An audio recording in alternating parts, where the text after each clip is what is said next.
Hi, before you watch the video, I would like to welcome you to the Song on Fire channel. Song on Fire is an authentic Catholic channel with a variety of content like music, interviews, and lifestyle videos. If you're someone who's looking to grow in your Catholic faith and have an enriching fellowship, then this channel is for you. Please do subscribe and hit on the bell notification for updates. Now enjoy the video. God bless you. Okay, Cicely, before we start, I want you to tell everybody, when was the first time that both of us met? Do you remember? I remember it as St. Teresa's Church, right? Yeah. Okay. So I remember Joe Sadin taking me to you and said, this is JD, and he takes care of the 12 noon choir in St. Teresa's. So this is my co-sister, her name is Cicely, so this is JD, and introducing us. That's it. I don't remember it to elaborate, but this is how So when Joe has introduced you to me, you were already a big singer, right, in the film industry and stuff like that. So I know when I met you, you were like a small child and you're so innocent and you had... Yeah, I was lean then. But you were so innocent, you didn't have that feeling that you were such a... But I was scared because JD, you know something, I am coming from Kerala. I'm coming to Chennai for the first time. For the first time in the sense when you live in a new place, I haven't set up. Yeah, so that it takes so much of time. So when Joe said, okay, you start singing in the choir, I was thinking it's not Malayalam mass, it's not a Malayalam songs. Then how do I've never trained in Western, I've never sung English songs before. So then I was thinking, how do I do it? Then Lawrence's father, Lawrence Raj was a parish priest then. So he said, you can sing a Malayalam song during the communion. So that was okay, I have one song in hand, so I can at least sing that song. So the rest of the songs, I was just worried, how do I learn it? Will I be able to sing? And there's so much of confusion in my mind. And I was very scared of you because I don't know how you were, before you... we get to know each other and all our new people, the choir members I do remember, but all of you supported so well. And even the Malayalam song, I never thought you'd be able to grasp it so well because it is difficult. Malayalam songs are difficult.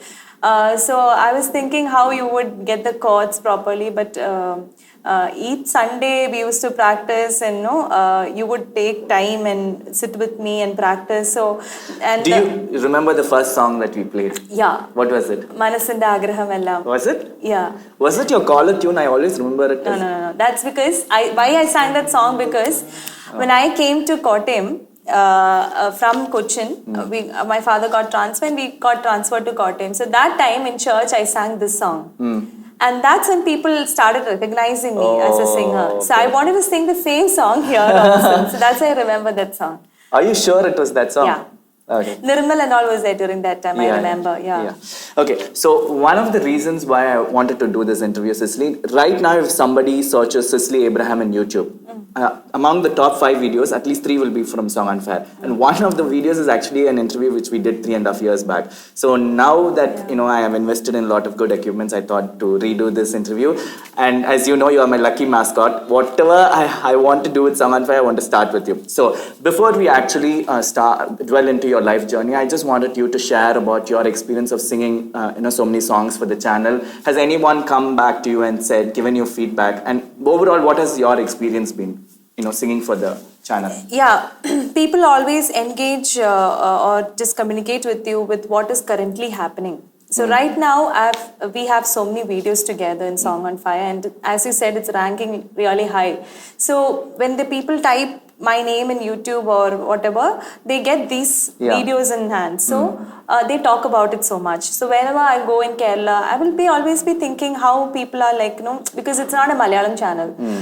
So I was thinking how people, but through the songs, I think they are getting, they're relating to it and they're hearing so much. So people really say about Song on Fire. They actually tell me fire on song, song on fire, songs on fire. So that they're confused, but they know. Your experience, did you ever think that we would do something like this? No, never. No, never. It's all God's plan. No, we can't plan anything before and do it accordingly. So, Cicely, most of the people who are going to watch this interview, this video might already know you. But for the people who might not, just give a brief introduction, where you're from, your family, your schooling, your college, and whom are you married to, and what are you doing now? What so much of things to say in one question. Okay, so I am basically from Kerala, a place called Kottayam. My native place is Kanirapalli, and That's also in Kottayam district. Kottayam district, yeah. So we were actually, I was in Cochin till my 10th standard. Then, as I said, my father got transferred to Kottayam, so we came back to Kottayam. So it was near to my native place as well. From there, I got married and came to Chennai. So Hold on. Which church you used to go in Cochin? Cochin, I used to go to St. Jude's Church. Oh, I don't know. Oh, St. Jude's. It's a Syro Malabar church. Yeah, Syro Malabar Church. Yeah, Kerala I used think I to go went to there. St. Okay, okay. So, so there I used to sing, but it was like College, where did you do? college. No, after 10th I came to Kottayam. Kottayam. So 11th and 12th, 11th standard and 12th standard, it was in Kottayam. Again, Yeah, college. 11th and 12th, you were in Kottayam. Kottayam. Okay. Giridibam school. Then after that, in BCM college degree, 3 years. Then again, PG in Basilisk College, that was also in Kottayam. You did PG? I thought you started singing after you. Since this is on air, I'm not telling anything to you back.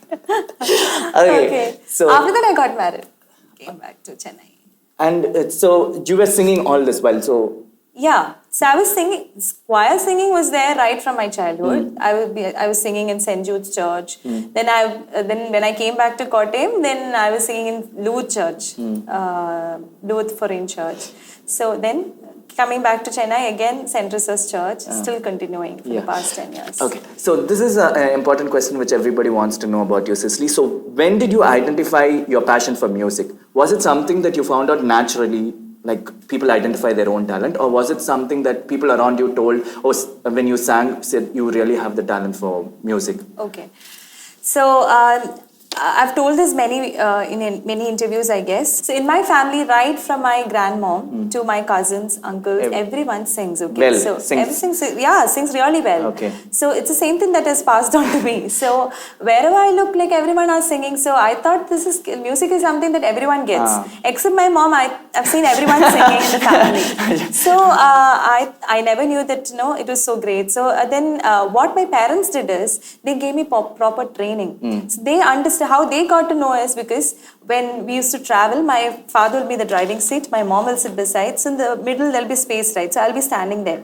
So then they'll ask me, okay, now you start singing. So it'll be a long drive. So I'll be singing the songs that I've heard, not that they have taught me. So through the tape recorder or radio, whatever I've been hearing, I'll be singing the whole song by heart. Oh. And they'll be like, how did you learn this song?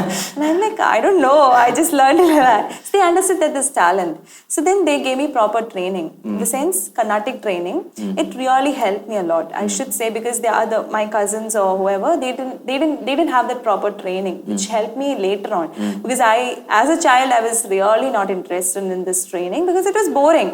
And it was too tiring because you have these academics, tuition, so much of things. So it's actually not interesting also when you learn this at a childhood age. So you don't know, right, what you're learning and things like that. So, but I kept on continuing. My parents were very, this thing that I should be continuing the Carnatic music. So only in 10th standard, we actually stopped it.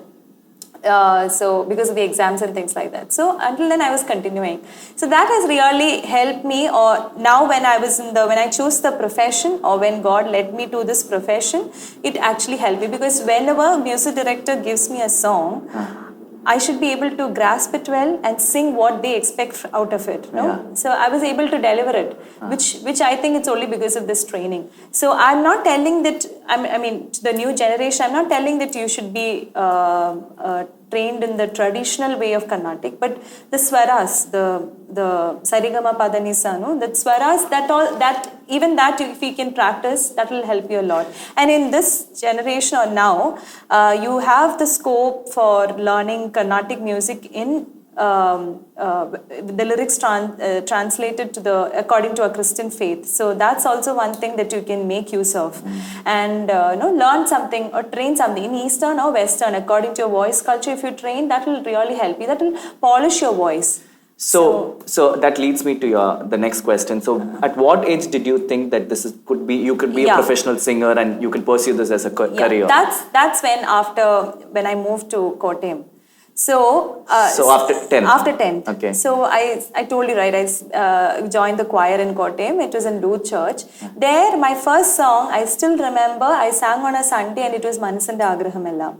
And people was just appreciating me so much, which I didn't get that in Kochi before. So that has built me Confidence. confidence that, I could sing and people started liking. So there's something in it. Then slowly it started picking up, and the confidence. Then I started enjoying what I'm singing. So then I started. See, music just comes to me on and off. When I used to learn, also I'll take a break and I'll just sing. I'll sing some song, and I'll be thinking, what is the first verse of this song? What is the tune? What are the lyrics for the other song? Which song did release recently? Things like that. I'll be thinking about music every time. So it comes to me on and off. So passionate in the sense when I moved into the profession. Definitely when I moved into the profession, it became passionate. At what age? Maybe I started singing in stage shows and movies when I joined degree. PUG? Degree. In BCM college after your +1 and +2. Okay. Yeah, for the UG, yeah. Okay, so that's when you started, so was it something that you wanted to do in your life, like music as a career? I didn't have an ambition in life, so it's not like it's not like I was just doing because my parents wanted to do something. Just that. I didn't have an ambition in life. So, but God had a greater plan that He directed me to go this way. So God wanted me to go this way. So He showed me a way. He just opened to me a way which I never had dreamt of. See, singing in movies and all wasn't even in my dreams. Okay. So it was just like singing in choir or singing to my family. That's it. So other than that, I didn't have any dreams. So He had a greater plan, and I just had to move on to that. Okay. track. Do you know, Cicely, how I learned the keyboard? So, why I'm asking you that question is, I used to practice 8 hours a day in Karunya when I started playing. Yeah. And I never used to say no to any opportunity. Whether 2-3 people, I used to go and play. And I always used to, because, I studied in a Protestant college and they are wonderful musicians, really maestros. So I used to look at them play. So I had to, do a lot. I had to be really disciplined, had to give up a lot and, practice so much to get where I am today. So I had to cooperate with God's grace. So like that, in your life, what all did you do to really nurture your talent? See, when you get the training, your masters will give you certain homeworks to do, which you have to be very meticulous. That too, it will be really tiring because you are not doing this alone. You have an education academy along with it. So it'll be like early morning, 3 o'clock, you have to get up and train. And my mom was really was very strong on it, and I had to do it. So after that, I have to go to church, sing. But then I started enjoying it. I think when I moved to Kottayam, it was a big choir. Okay, it was a big choir, and I was in the second last row, I guess. Yeah, so it was like 3 or 4 rows before, and all the lead singers will be in the top, in the front, and I'll be in the back. So I'm like after many choir, I would be coming back and I'll ask my mom, "Did you hear my voice today?" And she'll be like, "You're standing for you." And then she'll be like, "I think your mic was not on." And this happened. I know that mic was not on for a long time, but what I thought was, whatever I sing, God is hearing me. So that's what I want. So I will be like, beginning itself, I'll tell God, I'm going to sing these songs and this is for you to hear. I don't want anyone else to hear. So like that, it continued for so many years. And then, so many years in the sense, 2 maybe years. 1 year or something. And then slowly I got promoted to the, new rows when people left or something like that. And then it reached a position where nobody was there. And only I was left in the choir because many people had to go married. and all that. So it happened like that, and the people in the choir, they had so much of opportunities, and they all had so much of dreams and ambitions in life, which I didn't have. And I was thinking, they all wanted to sing in movies, they all wanted to and they were all talented. Okay, I should say that they were all so much of talent, and I always feel like I want to stand somewhere at the back and saying nobody should hear me. I'll just sing for the Lord. That was in my mind, and I was the first person to sing in playback among them. Yeah. And Wow. they were all like, you sang in movies? And I'm like, yeah.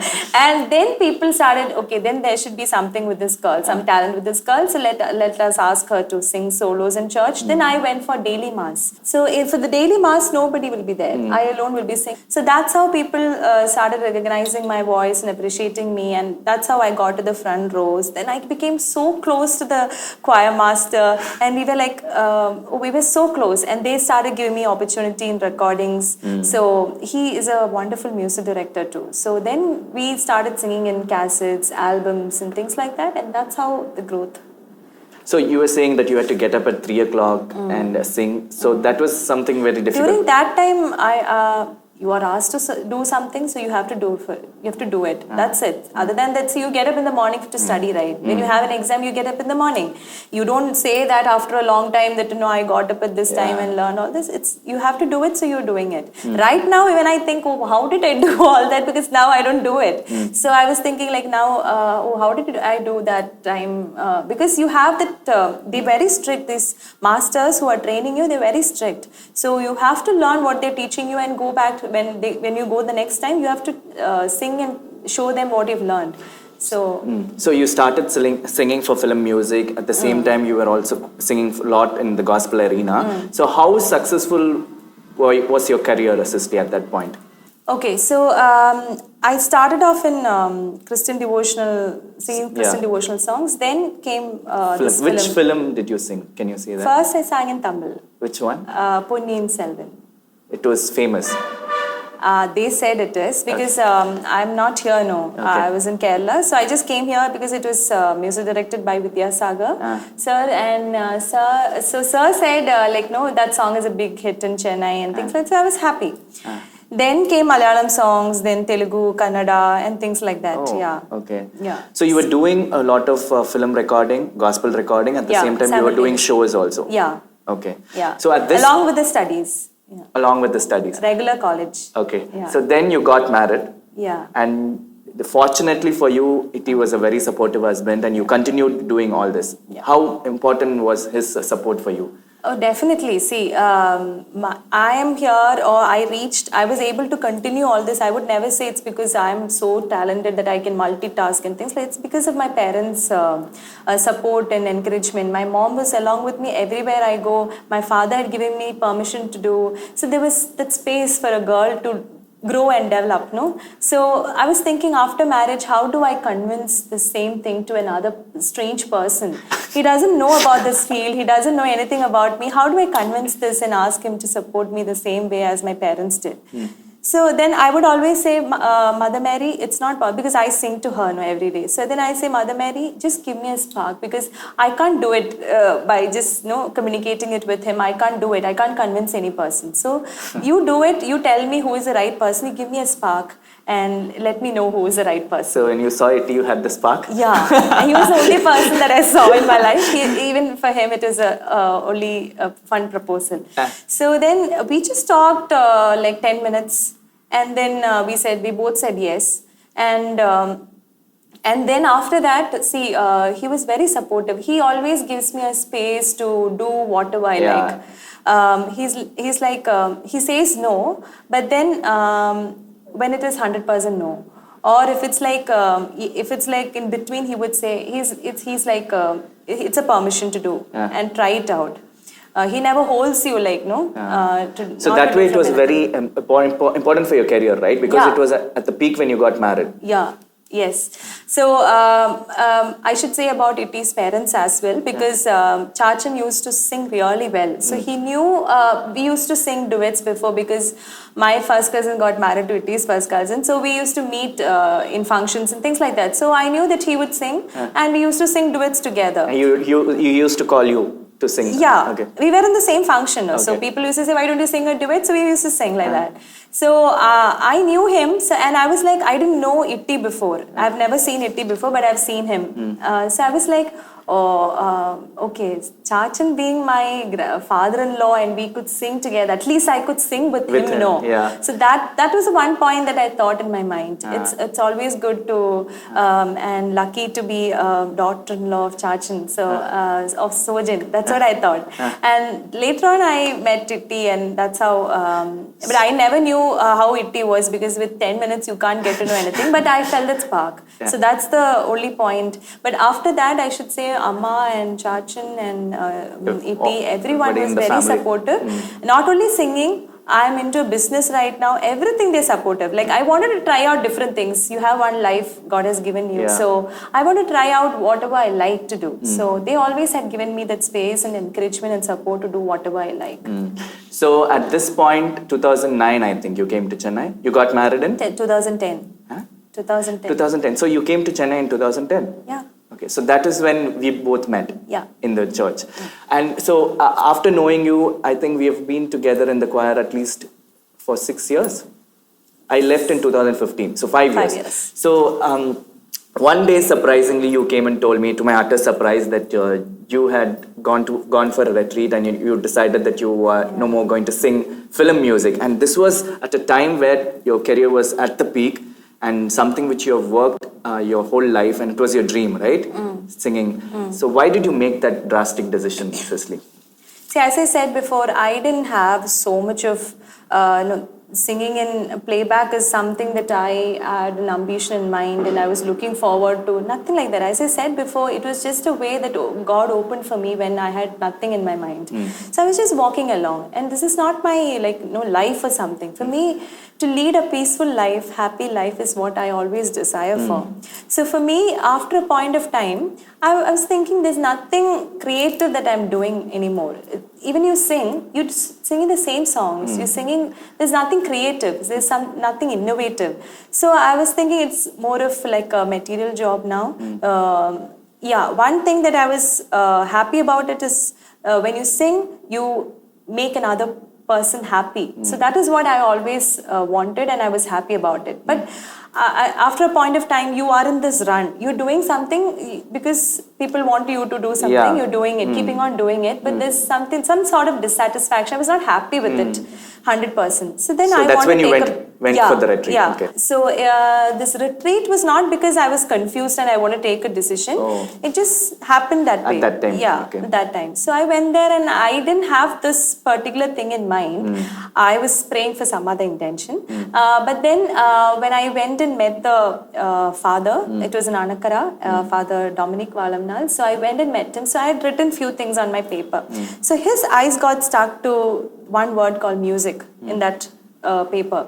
And he said, "Are you a singer?" So I said, "Yeah, I am a singer." "So what do you sing for?" Then I said, "I sing in movies and for gospel." So he said, "Why don't you give your voice to Lord and sing for him?" And I said, okay, I didn't say anything. And I just, so he said, that is what God is desiring for. So then I went from there. Then this thing just came up to me again and again and again. I was asking, Lord, how can you do it? I sacrificed so much. I did so much of practice. And, follow-ups. When you're in this industry, you have to do all that, no. So you have that set of, you have that, you have built around you that contact and network and things like that. So you have to leave all that on a note just and like go that, back. yeah. Just like that, it's very difficult. So I was thinking, Lord, how do I do it? After stepping out of the retreat center, I spoke to Itti, and Itti was very sad in the beginning. But then he said, "It's your decision. You do whatever you feel like." He said that? Yeah. He said, "There's nothing wrong in singing." So I said, "There's nothing wrong." Even now I tell, it's not a bad thing to do. I always think that was the glorious period in my life when I used to, you are like a queen. You're treated like a queen everywhere. Being a celebrity, you get that treatment everywhere. So it's not easy to leave that and off for this. Yeah. So he said, "There's nothing wrong." So I said, "There's nothing wrong, but right now I feel I have to take a break and come." So he said, "Okay, then it's your decision." Then I spoke to Chachan Amma, Acha Amma. They were all confused when I told this, but then later on they understood because I've been continuing it for the past 5 to 6 years, I guess. Yeah. And even now, people call me from the industry and ask, "Are you really happy?" And I know it's a concern that they have for me, and they say, "If you're not feeling good, then just come back. We're all ready to, welcome you back." No, I'm really happy, joyful, and I'm very peaceful. So I'm happy this way. I just want to sing for the Lord, and be like, okay, then if you're okay and happy, then we are fine. But I had to convince many legends in the industry, many singers who are like senior singers from the industry. They all call me and ask. Because you had a good relationship with them. And I was singing with them, no. So saying no in their face would be very difficult. Very difficult. And also, you told me, Cicely, like in the industry, once they call you and you say no, then they just move on. Yeah. So, your market it's value like you have to take up each opportunity that you get, because there are so many singers now. It's not like olden days, no. Yeah. There's so many singers and there's so much of opportunities also, but you have to just grab onto the opportunity that you get and prove yourself and move on. So once you say no, this 100 people who are behind to just grab onto it. So it's like when you say 2-3 no's, then it's like, okay, she's not free, then let's go choose another person. So you have to be like, you call them and tell them and remind them that I'm here, just call me, I'm free, I'm here, so this is my audio, or you have to send them the track and things like that, and keep reminding them, because there are so many people in the waiting list. I remember, Cicely, after you made that decision, I think you called me and you told me, and after that 3 months, you went through a low period in your life, right? Yeah. Especially because you were not everybody was initially supportive of the decision. They all thought it was a foolish decision to make. Yeah. So how did you overcome that time of I don't know, it's just during that time, after that period of time, God will just help you out, because you are just praying constantly to Him to help me out, to come out of this trial time. So I think God Himself, other than that, what do I say? How can I overcome it with my power? There's nothing that I Why can I ask you that question is when I decided to start Song on Fire, leaving a good paying job, and I was an MBA graduate and all that. So for me, I was left alone. Like I was feeling, the whole world is against me. My friends, my relatives, my parents, everybody thought I was making a foolish decision. But only I knew that it was something God had called me for. Like my heart was saying, this is the direction you should go. So for you also it was like that, if right? you just hold on to Him and wait for the Lord to work, then that's it. I think... do you ever regret the decision you made? No, never. I'm really happy. See, JD, it's not like, even now I say, it's not like I have done something in the past that was something wrong. It's not like, Lord, I've done something in the past and I regret and I want to move on to the right way. It's not that way. See, even now, if somebody call me and say like, no, we want you to sing this song for us in an album, other than this gospel, I would go and sing for them. It is not that I have just said no to that field. It's just because I have given priority for gospel. Yeah. Because I want to sing for the Lord for... most of my time. I want to spend with the Lord. I want to sing for Him. I want to give priority to Him. So that doesn't work if you're in the secular, because if you're concentrating on the secular, then you have to give your 100% to it. So then that priority changes. So it's just that I taste the love of God and I just want to continue. I was just holding on to the other part. It doesn't mean that the other thing was wrong and I'll not sing that anymore. I have sung in movies after that. I have sung in albums after that. I have sung in stage shows after that. But it's not like a profession anymore. That's it. And so how do you make use of the talent that God has given you right now? How have you been utilizing it? In whatever way God wants me to, like in whatever opportunities He gives me, I just grab onto it. And whether it's Tamil, Hindi, anything, I just grab onto it and just sing for the Lord. I'm just here waiting for a call or waiting for opportunities that I get. And I am happy with whatever I'm doing. I'm not saying that I'm full-time working and singing for the Lord, but whatever opportunities God gives me, I'm making use of it. So what would you advise people who are, now, wanting to become singers and they're practicing and they are trying to, get as many opportunities as possible and go and sing? What advice do you have for them, especially Christians? Especially Christians, yeah. Definitely, I would first say give priority to God. Ask Him before you take each step. And believe in yourself and understand the value that value the talent that God has given you. It's not, He'll not give this to everyone. He's chosen you and given you this talent, and you have the responsibility to develop it. You can't keep it under the bed. You have to develop Exactly, it. yeah. So for that, you have to train Hard work. yourself. Hard work, train yourself, and be ready for anything that God is going to give you the next moment. So be ready for whatever opportunity God is giving you, and then just grab onto it and ask the Lord before you just move on. And my spiritual person whom I normally take advice from, Baby Chain, you know, right? So he always said, if it is for God, as long as you have the time, health and talent, never say no. Never So I've always, followed that. I think you also. Yeah, definitely. That should be our motto. Yeah. And be happy always. See, don't stress yourself so much. Unless you are happy, then what is... There's no point in there's doing- no point in doing anything. So, live peacefully, live happily, and do whatever you feel good and move on. So, and I don't know if you know this, Cicely, we have actually done more than 20 to 30 songs for Song on Fire. Oh, really? Yeah. And most of your videos are, in the, ranking very well. So I should... Praise be to God. Yeah, so I should thank you. Every time I asked you, you were always so gracious. And I hope that all the songs that you've sung for the channel is going to be an inspiration and blessing for people. Let it be. So thank you for being a blessing, Cicely. Thank you so much, JD. Okay. Okay, one second. Why are you stressed now? I am not. I am. Why aren't you giving me the questions before? I want you to be spontaneous. It won't come. I have to prepare. This is not in my mother tongue, so you have to give me time. It's okay, you talk slowly, think about it, and then slowly. 30 minutes short interview, I'll think, then slowly I'll speak. Okay. Hi, JD. So, Cicely, thank you so much for doing this 1 interview. second, I'm sweating. I will Yeah. put all this in bloopers if you do this. I told you right because of that. I got some intuition that one flight is good. Okay. I'm like laughing. Why are you laughing? When I see you, so funny. Okay, ready? Already I'm finding it difficult to say, please don't trump. This is also landing. Oh, again I have to continue? No, start from now. Start from the beginning? No. From Continue, here. okay. Yeah. Okay, you start by saying, when was the first time, do you remember when was the first time you met me? Do you remember? Tell me where you met me and what was the occasion.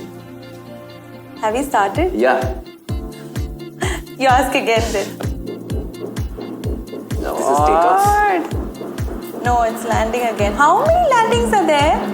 Today is what day? Monday. Monday still. Oh, this noon time, I think this. Okay. To you. And he said, yeah, so this is my... Friend. no. Joe Seven said she's my sister-in-law. Sister-in-law, right? Co-sister. Sister-in-law, dude. Sister-in-law, like co-sister. We are all correct. laws, right? In-laws, right? Okay. Yeah, so we'll do it again. Okay. Ask me the question. You start. Okay. Together. Check. Switch it on, Cicely.